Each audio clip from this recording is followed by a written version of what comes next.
Israel ಹೊಡೆತಕ್ಕೆ ಟೆಹ್ರಾನ್ನಲ್ಲಿ college ಧ್ವಂಸ ಆಗಿದೆ. ವಿಜ್ಞಾನ ಹಾಗೂ ತಂತ್ರಜ್ಞಾನ ಕ್ಯಾಂಪಸ್ ಮೇಲೆ ಅಟ್ಯಾಕ್ ಅನ್ನು ಮಾಡಲಾಗಿದೆ.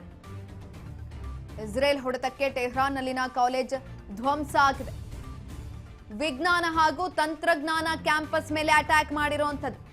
ಇಸ್ರೇಲ್ ಮಿಸೈಲ್ ದಾಳಿಗೆ ಕಾಲೇಜು ಕಟ್ಟಡವೇ ನಾಶ ಆಗಿದೆ. ಕಾಲೇಜುಗಳ ಮೇಲಿನ ದಾಳಿಯನ್ನ ಇರಾನ್ ಖಂಡಿಸಿದೆ. ಇದೀಗ ವಿಜ್ಞಾನ ಹಾಗೂ ತಂತ್ರಜ್ಞಾನ ಕ್ಯಾಂಪಸ್ ಮೇಲೆ ಅಟ್ಯಾಕ್ ಅನ್ನು ಮಾಡಿರುವಂತದ್ದು. ಇಸ್ರೇಲ್ ಹೊಡೆತಕ್ಕೆ ಟೆಹ್ರಾನ್ನಲ್ಲಿರುವಂತಹ ಕಾಲೇಜು ಧ್ವಂಸ ಆಗಿದೆ. ಕಾಲೇಜುಗಳ ಮೇಲಿನ ದಾಳಿಯನ್ನ ಇರಾನ್ ಖಂಡಿಸ್ತಾ ಇದೆ. ನಾಗರಿಕರಿರುವಂತಹ ಪ್ರದೇಶಗಳನ್ನ ಟಾರ್ಗೆಟ್ ಮಾಡ್ತಾ ಇದೆ, ಕಾಲೇಜುಗಳನ್ನ ಟಾರ್ಗೆಟ್ ಮಾಡ್ತಾ ಇದೆ, ಹಾಸ್ಪಿಟಲ್ಗಳನ್ನ ಕೂಡ ಬಿಡ್ತಾ ಇಲ್ಲ. ಹಾಗಾಗಿ ಇರಾನ್ ಇದನ್ನ ಖಂಡಿಸ್ತಾ ಇದೆ. ಮಿಸೈಲ್ಗಳ ದಾಳಿಯನ್ನ ಮಾಡಿರುವಂತದ್ದು. ಇಸ್ರೇಲ್ ಮಿಸೈಲ್ಗಳ ದಾಳಿಗೆ ಕಾಲೇಜು ಕಟ್ಟಡ ಸಂಪೂರ್ಣವಾಗಿ ಧ್ವಂಸ ಆಗಿದೆ. ಇದನ್ನ ಇರಾನ್ ಕೂಡ ಇದೀಗ ಖಂಡಿಸ್ತಾ ಇದೆ. ಇರಾನ್ ಕೂಡ ದಾಳಿಯನ್ನ ಮಾಡ್ತಾ ಇದೆ. ದಾಳಿಗೆ ಪ್ರತಿದಾಳಿಯನ್ನ ಮಾಡ್ತಾ ಇರುವಂತದ್ದು. ಈ ಒಂದು ಸಂದರ್ಭದಲ್ಲಿ ಕೂಡ ಇಸ್ರೇಲ್ ಕಾಲೇಜು ಕಟ್ಟಡವನ್ನ ಟಾರ್ಗೆಟ್ ಮಾಡಿ ದಾಳಿಯನ್ನ ಮಾಡಿರುವಂತದ್ದು. ಇರಾನ್ ಅದನ್ನ ಖಂಡಿಸ್ತಾ ಇದೆ. ಇದೀಗ ಮಾಡಬಾರ್ದಿತ್ತು, ಮಾಡಿದ್ದೀರಾ ಅಂತ.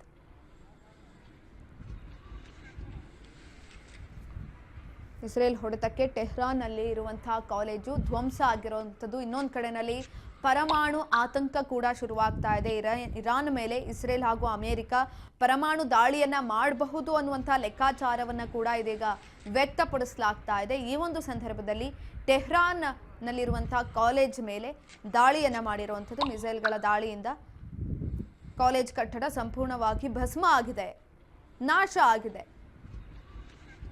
ಕಾಲೇಜ್ಗಳ ಮೇಲೂ ಕೂಡ ದಾಳಿಯನ್ನ ಮಾಡ್ತಾ ಇರೋದ್ರಿಂದ ಇರಾನ್ ಅದನ್ನ ಖಂಡಿಸ್ತಾ ಇದೆ. ಸರಿ ಇಲ್ಲ, ಇದು ನಾಗರಿಕರನ್ನ ಗುರಿಯಾಗಿಟ್ಕೊಂಡು ದಾಳಿಯನ್ನ ಮಾಡ್ತಾ ಇರೋದು ಸರಿ ಇಲ್ಲ. ವಿಜ್ಞಾನ ಹಾಗೂ ತಂತ್ರಜ್ಞಾನ ಕ್ಯಾಂಪಸ್ ಮೇಲೆ ಅಟ್ಯಾಕ್ ಅನ್ನ ಮಾಡಿರುವಂಥದ್ದು ಇಸ್ರೇಲ್. ಹಾಗಾಗಿ ಇರಾನ್ ಅದನ್ನ ಖಂಡಿಸ್ತಾ ಇದೆ.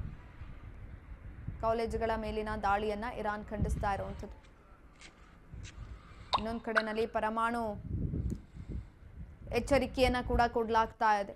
ಆ ಒಂದು ವಿಚಾರದಲ್ಲೂ ಕೂಡ ನಾಗರಿಕರು ಎಚ್ಚರಿಕೆಯಿಂದ ಇರಬೇಕು ಅಂತ ಕೂಡ ಹೇಳ್ತಾ ಇರುವಂಥದ್ದು. ಈ ನಿಟ್ಟಿನಲ್ಲಿ